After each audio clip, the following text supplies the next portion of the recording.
That was the only good one, and that went down with not exactly great laughter. I think, in other words, you can't go up the stairs and make love, too, So we're looking for term limits. Does anybody understand this stuff?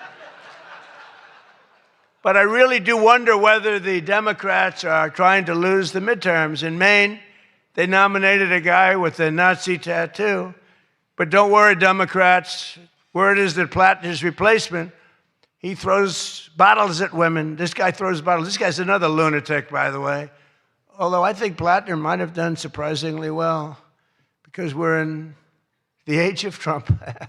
Call it what you want. People can do well today. Plattner, I don't know. But, people don't have the guts to stick it out, but it looked like he was guilty of a lot of stuff. He certainly didn't defend himself very well. In Texas, the Democrats are running a candidate named James Telefrico, who hates guns, hates oil, hates sex, hates women, and who said he is, quote, a Christian who hates Christianity. Other than that, I think his platform is quite good. And that means that he's not going to do very well against Ken Paxton, who hopefully in Texas is going to win. But Telefrico, he's Alfred. You know what he looks like to me? Alfred E. Newman. Do you remember Alfred E. Newman, Mad Magazine? I said, that guy is Alfred E. Newman. Can't imagine he'd win. Well, I have all of the press here in one place. I have to say that we're having an amazing load of accomplishments that the media never talks about. For example, under my administration, a once feared and powerful regime that relentlessly attacked America has finally been toppled. Their former leaders have been removed, and they're now being run by a gay dictator facing internal divisions. But I, for one, wish Barry Weiss all the best at CBS News. She's a wonderful woman. Most of the press lives here in Washington, D.C., and you should be thankful for me for what my administration and I have done to make our nation's capital, which was one of the most dangerous and unsafe cities anywhere in the world, one of the safest cities in the United States. Crime is down 88%, and our capital is shining again with 62 monuments, statues, water fountains looking more beautiful. The graffiti's all gone. The tents are all moved out of the parks. The fences are all done. Our capital looks like it's really in good shape. And people coming here, people in the White House, they work in the White House, they all say, young women, young guys walk up, they say, thank you, sir. 2 years ago, we lived in a dangerous city. We lived in a city where 150 people were killed a year. And now we have almost a crime-free city. Our National Guard has done an incredible job, and we've removed over 5,000 career criminals. We removed, there's one stat, I think it's a great stat. It's to me, it's fantastic.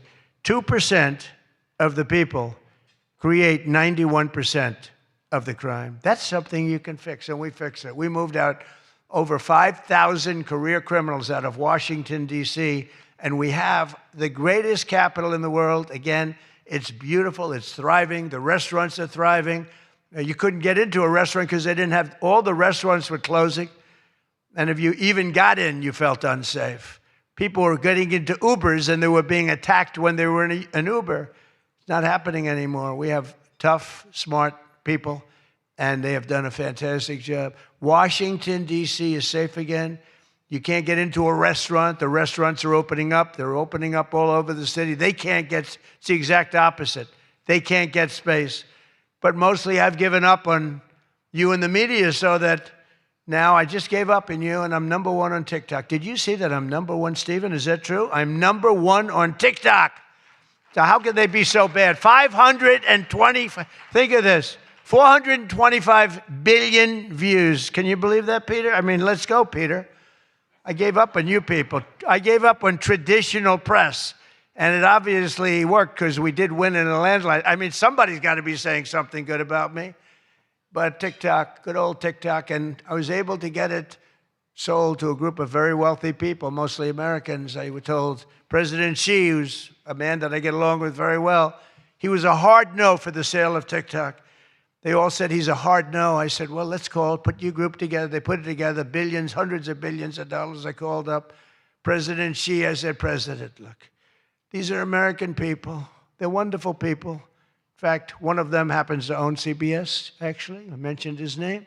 I said, these are wonderful people, and it'll be a good thing. Does it mean anything, President? It's nothing. It's nothing. They love your country. We'd love to see you approve the deal. And he goes, all right.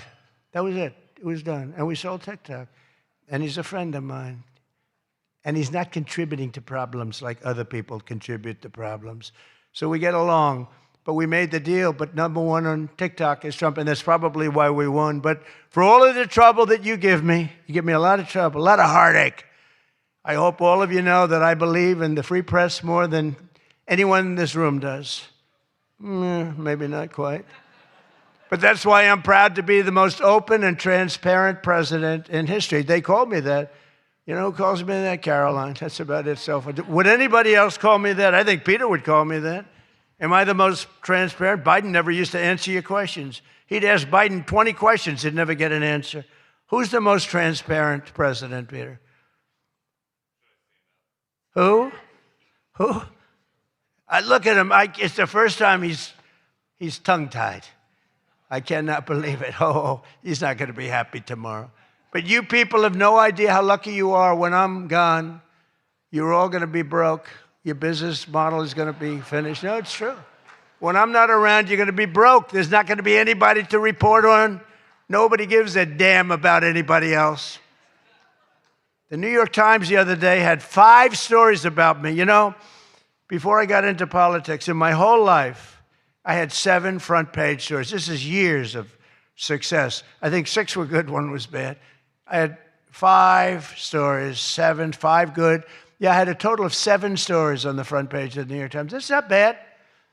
Now I average about 3 or 4 a day, all different topics, all bad, everything bad. But here we are. Here we are. In fact, when I'm finished, I'm going right back to the Oval Office, so I have to be doing okay. But we are all doing good together. That's why tonight, to show just how much I care about the press, and I want to save your ratings, I'm pleased to announce my intention to, and this is somewhat of a scoop, my intention to run for a 4th term as President of the United States. I will be doing that. I will be having an official, in fact, I think I have, I won 3 times. Now I'm going to do it again. Thank you. I'm going to do it again. It should be easy. I'm getting very good at running for president.